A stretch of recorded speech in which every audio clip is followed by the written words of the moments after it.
अपघात असतील, वाहतुकीची कोंडी असेल, थेट विधी मंडळामध्ये आवाज उठून BRT काढली पाहिजे। शिरूर ते वाघोली पर्यंत दुमजली उड्डाण पूल त्या ठिकाणी झाला पाहिजे।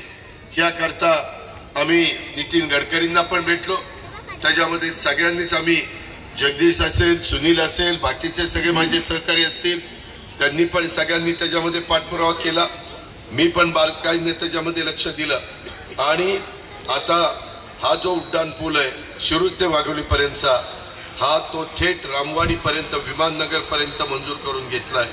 त्यामुळे नगर रस्त्यावर थेट सिग्नल फ्री हे आपल्याला जाता येणार आहे।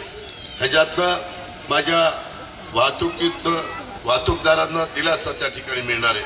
महानगरपालिका निवडणूक झाल्या नसल्याने लोगाव भागात नगरसेवक नव्हते, त्यामुळं आमदार सुनील टिंगरे यांना सर्वाधिक 402 कोटीचा निधी हा त्या भागातील विकास कामं करण्याच्या करता दिला आणि ती कामं केली। लोगावमध्ये 72 कोटी रुपये खर्च करून उपजिल्हा रुग्णालय उभारलं। 15 कोटीचा निधी खर्च करून तरुणांना कौशल्य विकासाचा प्रशिक्षण घेता यावं याकरता ITI केंद्र आपण त्या ठिकाणी मंजूर करून आणलं। शास्त्री नगर आणि विश्रांतवाडी चौकात भुयारी मार्ग मंजूर करून येथील वाहतुकीची कशी आपल्याला सोडवता येईल ह्या पद्धतीचं काम देखील सुनील आणि इथल्या सगळ्या आमच्या सहकारी मित्रांनी महायुतीनं केलं। त्यामध्ये मला एक कळत नाही, काही जण विरोधी बाजूचे येतात, वेगवेगळ्या पद्धतीनं बदनाम करण्याचा प्रयत्न करतात। एखाद्या व्यक्तीचं जनमानसामध्ये प्रतिमा कशी डागाळली जाईल अशा प्रकारचा प्रयत्न केला जातो।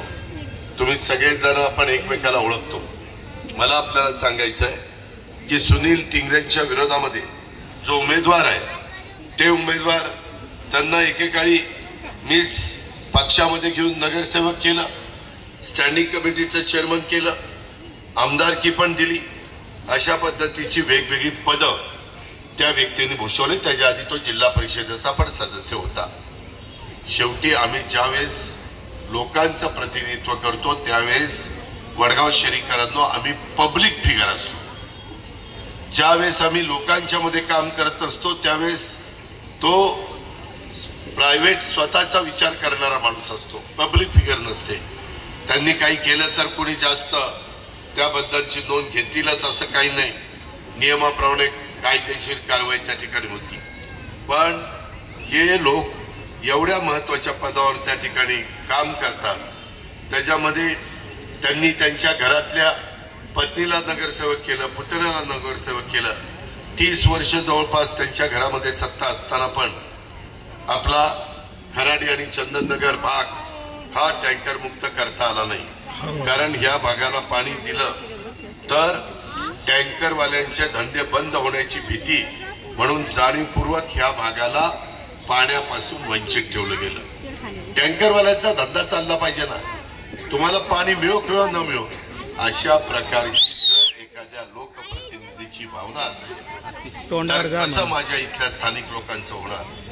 मी जाहीर आश्वासन तुम्हाला देतो, सुनील टिंगरे आमदार झाल्यानंतर आपण त्याला 3 नंबरचं बटन दाबून घड्याळाला शिक्का घड्याळाचं बटन दाबून त्याला निवडून दिल्यानंतर मी आपल्याला सांगतो की येणाऱ्या त्याच्या कारकिर्दीमध्ये मी या भागातील टँकर माफियांना हद्द कॅमेरा खाली वडगाव शहरीकरांनो महाराष्ट्राला माहिती आहे जे मी बोलतो ते करतो, मी ढागात गोळ्या मारत नाही। त्याच्यामुळं हे जे काही आता वडगाव शहरीकरांनी खूप सहन केलं, एखाद्याला कुठंतरी स्वतःच्या टँकर मधनं 2 पैसे कमवण्याच्या करता माझ्या इथल्या जनतेला वेटीस धरायचं हे आम्ही त्या ठिकाणी खपवून घेणार नाही। आणि त्याच्यामुळं ह्या माफियांना हद्दपार केलं जाईल। पुन्हा मत मागायला हे जर झालं नाही तर पुन्हा पुढच्या वेळेस मी तुम्हाला मत मागायला येणार नाही, एवढा तुम्हाला शब्द देतो। ज्यावेळेस मी एवढं तुम्हाला धाडस दाखवतो याचा अर्थ मला ते काम करायचंय।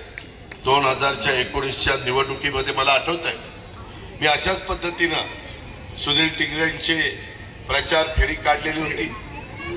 सुरुवातीपासून माझ्या त्या गाडीत अजूनही फोटो असतील, क्लिप असेल की बाबा माझ्या जवळ बरोबर 5 वर्षापूर्वीची गोष्ट आहे.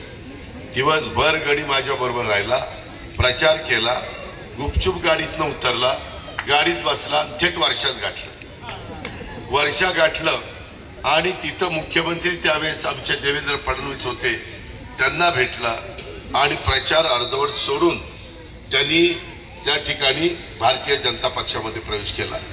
ही त्यांनी गद्दारी केली नाही, ही त्यांनी चूक केली नाही. तुम्ही किमान मी तुम्हाला एवढी पद दिली, स्टँडिंग कमिटी महानगरपालिकेचं काही साधा पद नाहीये, अख्खी महानगरपालिकेची तिजोरी त्यांच्या हातामध्ये दिली, आमदारकी दिली, सगळं काही दिलं.